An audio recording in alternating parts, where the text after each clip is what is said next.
दूसरा खेल कौन खेल रहे हैं? जनरल सेक्रेटरी जो है, जो नंबर 2 पोजीशन में है, होसबोले साहब, आरएसएस के।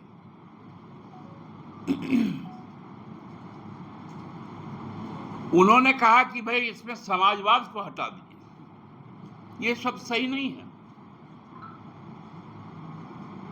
पंथ निरपेक्षता को हटा दीजिए, ये सब सही नहीं है, क्योंकि ये 1976 में डाले गए 42वें संशोधन में। पहले तो होसबोले साहब को हम लोग पूछना चाहते हैं कि आप लोग भारत के संविधान को मानते हैं या नहीं मानते? यदि भारत के संविधान को मानते हैं, जो अनुसूची 3 है, पार्ट 3 जिसको हम लोग कहते हैं कॉन्स्टिट्यूशन का, उसका आर्टिकल 12 से 35 तक जो फंडामेंटल राइट्स देता है, उसमें 14 से 18 तक इक्विलिटी की बात करता है, समानता की बात करता है, और 25 से 28 पंथ निरपेक्षता की बात करता है।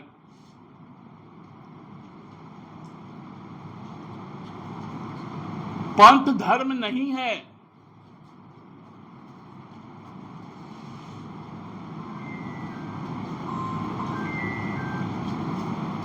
उन्नीस सौ 73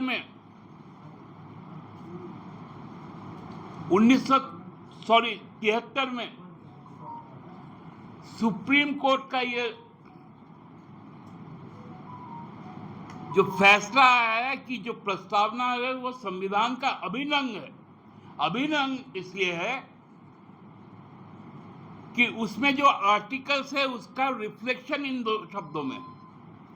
इसका मतलब ये 2 शब्द यदि हटा दे, उसके बाद का स्टेप होगा कि उन आर्टिकल्स को भी हटा दो। मतलब संविधान के मूल रूप से मौलिक अधिकार को छिन्न भिन्न कर दो। मताधिकार भी उस मौलिक अधिकार में एक है, इसलिए चुनाव आयोग का ये कदम है।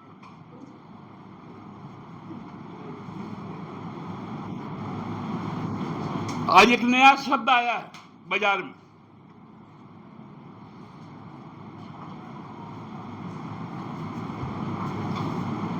समाजवादी की जगह अब नमो अडानी, ये व्यवस्था चलेगी। मैं बाबा साहब को थोड़ा उद्धृत करना चाहता हूं।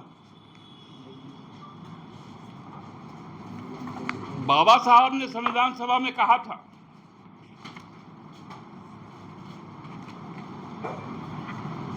यह वास्तव में एक जीवन पद्धति थी जो स्वतंत्रता, समानता और बंधुत्व को जीवन के सिद्धांतों के रूप में मान्यता देती है और जिसे एक दूसरे से अलग नहीं किया जा सकता है।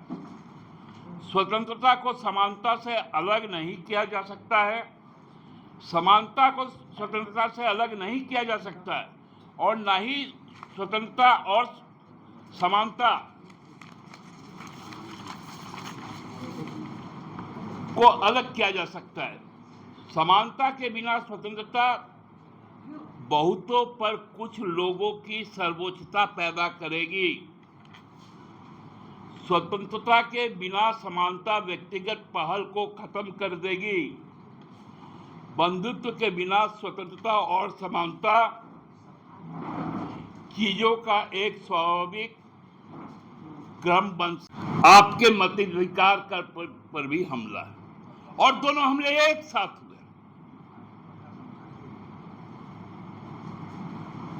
ये गंभीर विषय, क्योंकि जब मामला आया महाराष्ट्र चुनाव का, दिल्ली चुनाव का, उस समय खेल हुआ कि वोटर बढ़ा दिए गए जीतने के लिए। जैसे वो चोरी पकड़ी गई, अब आया कि वोटर कम कर दो जीतने के लिए। मतलब पिछड़ा, दलित, आदिवासी, मुसलमान, ईसाई, इनका वोट को कम कर दो, ताकि जो मनुवादी, संघवादी लोग हैं उनका वोट को ज्यादा से ज्यादा बढ़ावा दो।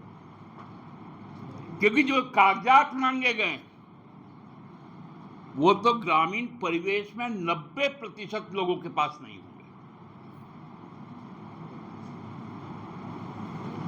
बिहार में बड़ी संख्या में लोग उत्तर प्रदेश, पंजाब, गुजरात, महाराष्ट्र, बंगाल, दक्षिण की ओर, नॉर्थ ईस्ट की ओर रोजगार के लिए जाते हैं। कोई कोई लोग तो अपने केवल चुनाव के समय घर आते हैं।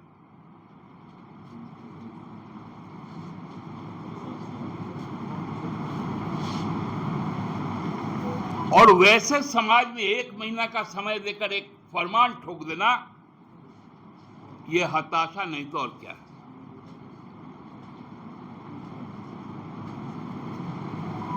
पूरी तरह से व्यवस्था को पंगु बना देना है, देश को संविधान से अलग कर देना है।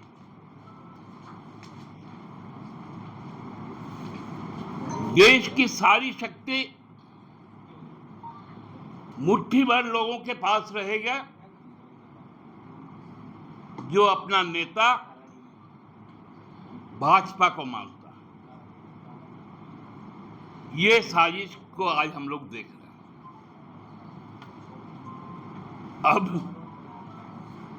ईडी उडी नहीं आने वाला, अब ईसी आ रहा है।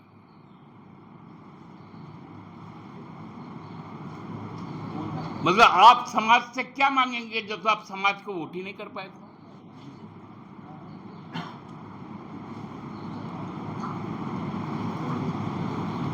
मुख्य गृह मंत्रालय का एक पत्र आपको हम बताए थे कि ऋग्वेद, अथर्ववेद का लोग ज्ञान दिए थे।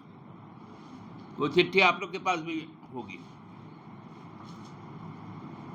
जिसमें सभा होगी, समिति होगी, सदन होगा, लोकतंत्र होगा।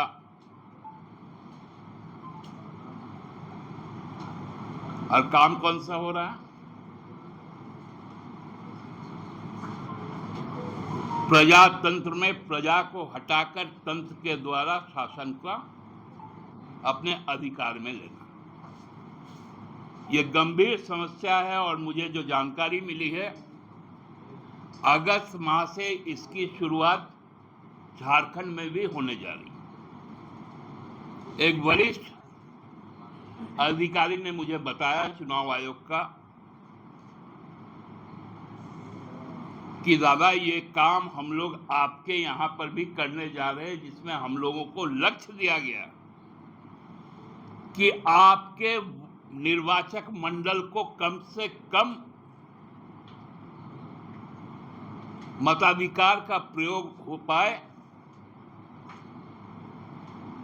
और आपके विरुद्ध जो निर्वाचक मंडल है उसकी संख्या को बढ़ा पाए। ये साजिश रचना तो देश किस रूप में रहेगा? देश में लोकतंत्र रहेगा, संविधान की धाराएं रहेंगी, लोगों के मौलिक अधिकार सुरक्षित रहेंगे, यह देश किस ओर जाएगा? प्रश्न इसलिए खड़ा हुआ है कि विगत 2 दिनों से एक तरफ चुनाव आयोग और दूसरी तरफ आरएसएस, ये दोनों की एक संधि बनी है जो इस देश से समाजवाद, पंथ निरपेक्षता या धर्मनिरपेक्षता और उसके नागरिक के मताधिकार के प्रयोग का जो मौलिक अधिकार है उसको कैसे छीन लिया जाए। एक तरफ सेंसस की बात हो रही है, जनसंख्या की जनगणना की प्रक्रिया चलेगी, और एक तरफ जो मतदाता है उनके अधिकारों को छीना जाएगा। चुनाव आयोग का एक बड़ा अच्छा tagline election commission of India लिखता है, और उसके बाद 3 हमारा जो ट्राई कलर है नीचे उनका एक tagline, no voters left behind, कोई मतदाता छूटे नहीं। लेकिन मतदाताओं को छोड़कर ही चुनाव हो, इसकी व्यापक तैयारी बिहार में शुरू हो गई। एक ऐसा तुगलकी फरमान आया है कि 8 करोड़ बिहार के मतदाताओं को 1 महीने के अंदर खुद को बिहारी होने का, बिहार के मतदाता होने का उसको प्रमाण देना पड़ेगा। और प्रमाण कौन सा है? जो भारत सरकार कहती कि जो यूआईडी है, यूनिक आइडेंटिफिकेशन जो है, जिसको हम लोग आधार कहते हैं, वो मान्य नहीं। दूसरा, जो आपका एपिक नंबर है, जो मतदाता सूची में आपका जो नाम है उसका जो एपिक नंबर होता है, वो भी यूनिक नंबर है, जो एक दूसरे से मेल नहीं खाता है, उसकी भी मान्यता नहीं होगी। 2003 के बाद का कोई भी निर्वाचक मंडल का व्यक्ति को अब यह साबित करना पड़ेगा कि उसका नाम 2003 में दर्ज था, यदि था तो ठीक है, और निर्वाचक मंडल का लिस्ट उसको देना पड़ेगा। आप लोग भी वोट डालते होंगे, मैं भी वोट डालता हूं। हम लोग के पास एक पर्ची आता है, या बूथ में जाके राजनीतिक दल के कार्यकर्ताओं से एक पर्ची लेते हैं। वहां जो पीठासीन पदाधिकारी है उसके पास जाके उसको दिखाने से वो नंबर खोजकर, नाम खोजकर उसमें टिक मारता है। अब जैसे हम बिहारी हैं, मेरा यहाँ जो व्यक्ति, जो सचेत व्यक्ति है, यदि वो 2 वोटर आईडी लेके रखा है, 2 आधार लेके रखा है, तो वो सही आदमी नहीं है। तो यही रेक्टिफिकेशन का क्या है? आपका जो वो सर्कुलर निकला है उसमें है कि आपको 2003 के पहले का है तो है, 3 के बाद मतलब जो नए वोटर अब बने,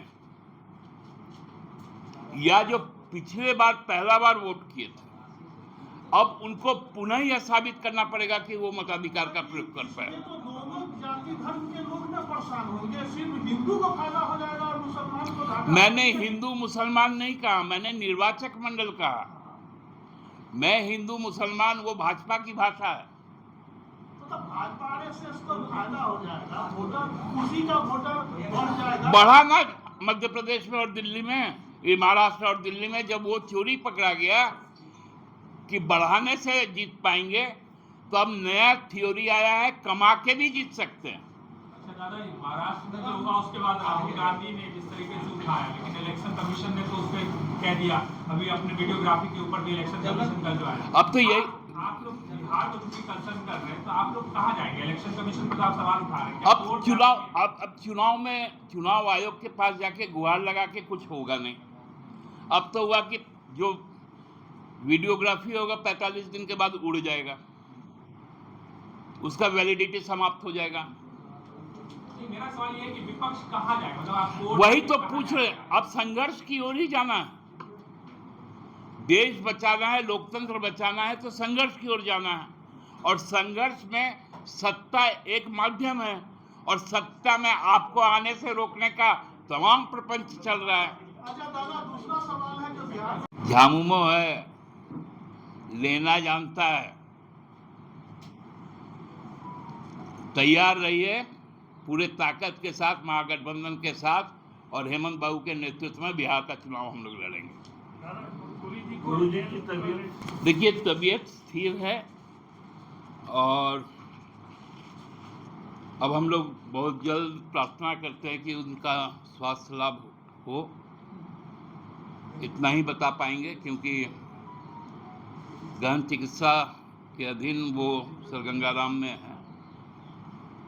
अब आगे जो मेडिकल बुलेटिन गंगाराम से आएगा या वहाँ से जो बातें आएंगी, मैं तो कल मिला हूँ।